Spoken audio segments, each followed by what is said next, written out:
Archbishop Fulton Sheen once said, "There was never a preacher like the dying Christ. There was never a congregation like that which gathered about the pulpit of the cross.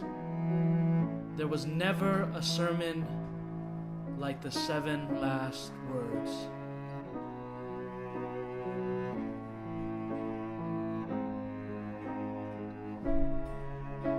After this, aware that everything was now finished, in order that the scriptures might be fulfilled, Jesus said, "I thirst."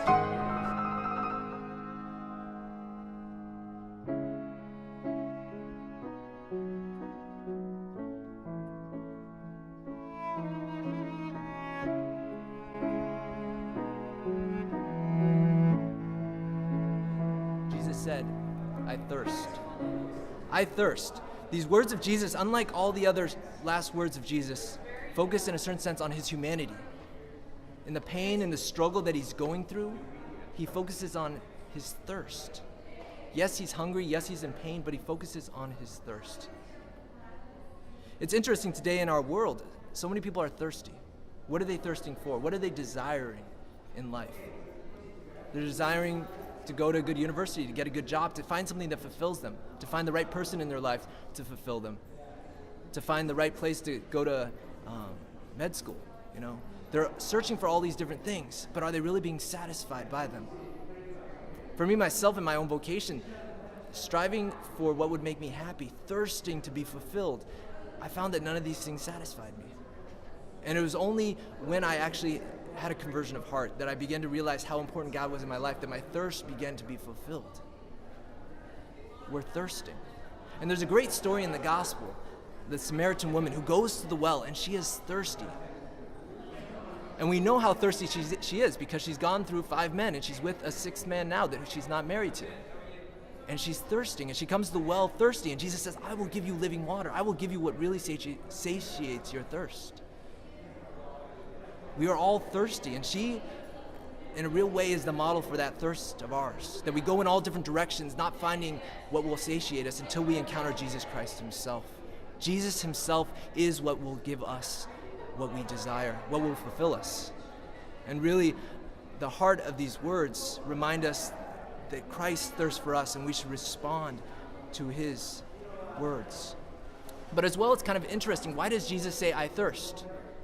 He's never complained at all throughout the whole process of the cross, but here in these last words he says, "I thirst." He's not complaining, but perhaps he's pointing something out. Mother Teresa reflected on these words, and from that was born her mission in the world, her Missionaries of Charity, who went out into the world serving the poorest of the poor, looking into the darkest corners of the world and bringing the light of Christ into those places.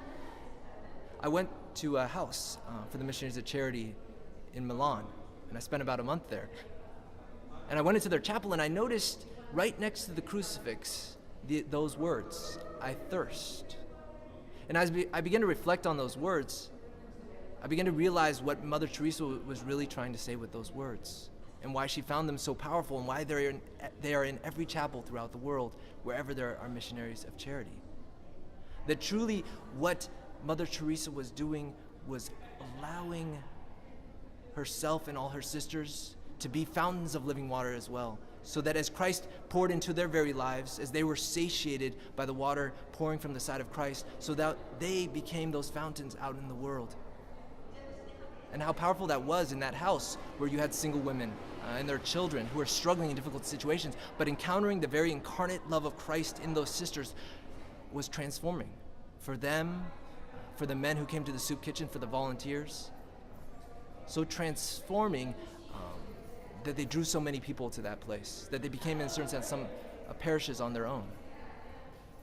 That's our challenge as well, perhaps. Not simply to find ourselves fulfilled in the love of Christ, but then to take that love out into the world, to drink from the fountain of salvation, and then to become fountains in the world as well, to bring the saving knowledge, the saving message of Jesus Christ into the world by the very way in which we live our lives.